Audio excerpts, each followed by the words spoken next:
This is the paper we use for that print, Canson watercolor. It has a nice weight to it, so it dries flat. You want to use a good quality paper. Don't use a no-name brand that may not have a good pH. That's going to work with the Cyanotype.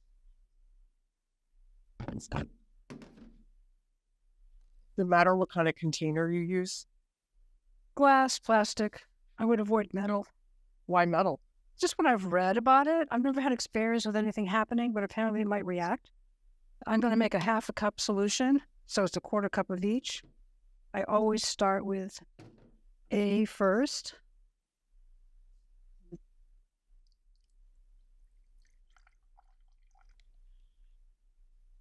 You just don't want to dilute it with water ever. Do the same thing for B.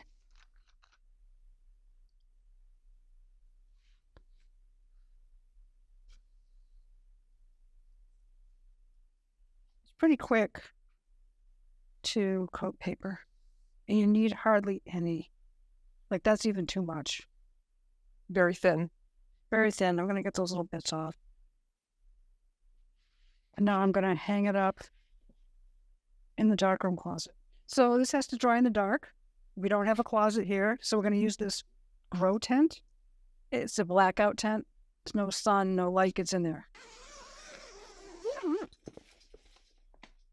Just hang it right up. This is what it looks like when it dries. It gets a little bit like dark green.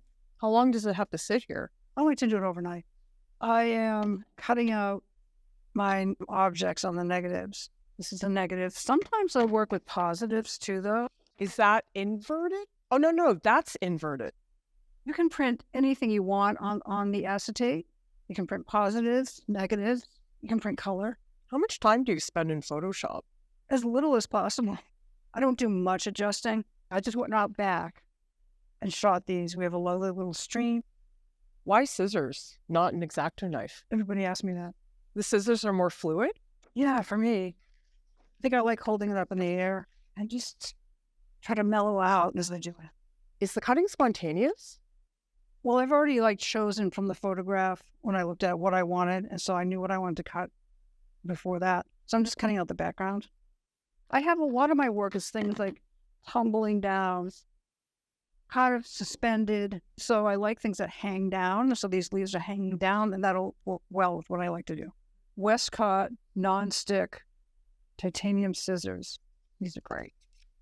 Is this time consuming? It is. Like I said, it's not my favorite part. This is ready. Let's make a print. I'm going to put it on this paper. Let's do a rabbit. I photographed these in my friend's yard. They're like, we have tons of rabbits. I'm coming right over. Can you come photograph my guinea pigs? Sure. So if it has some weight to it, it helps sort of press it right down in contact with the paper. But also, if we're going to go outside, and I don't want the wind to blow away the negatives, I'm going to go into the dark.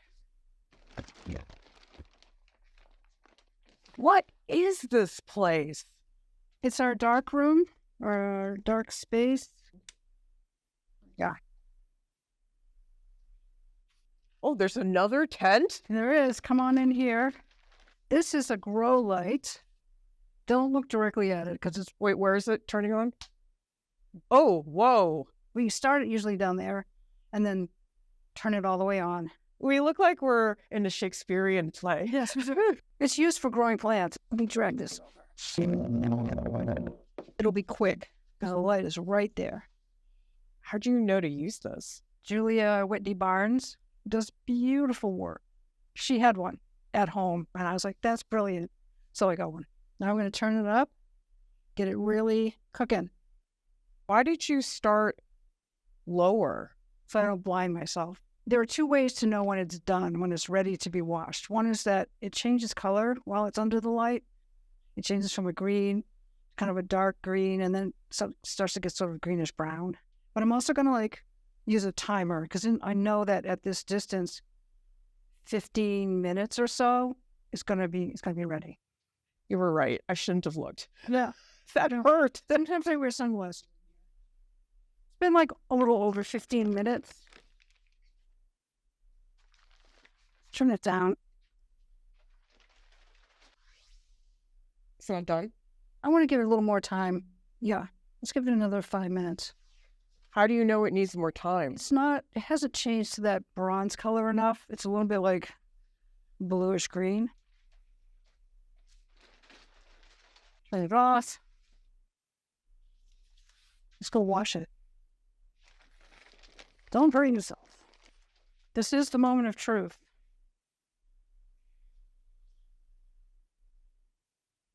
And take the plexiglass off. And there we have our imprint. We're going to go wash it in our sink. It's cold water. You ready?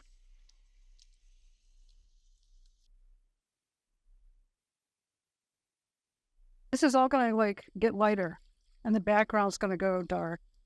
So it takes a little while for the image to get to its final state. Why do you keep lifting it up? This is the solution that's coming off. See that brownish liquid? I just want to get it out of there.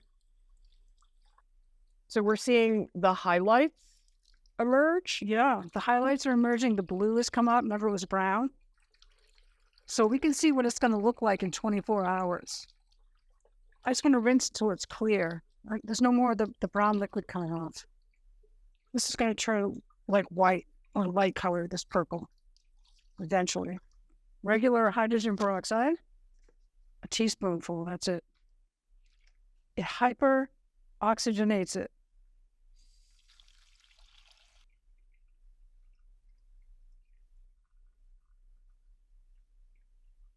Look at that. That's what it's going to look like tomorrow, but I want to see it today.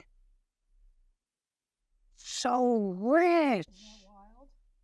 That's what you would get tomorrow waiting, but we can see it now by using this because it really oxygenates the water.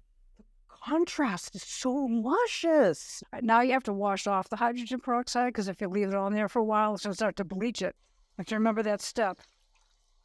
It's a nice print, and it wouldn't be nice in an hour. It'd be kind of bleached out. Wash the back. Straighten it off.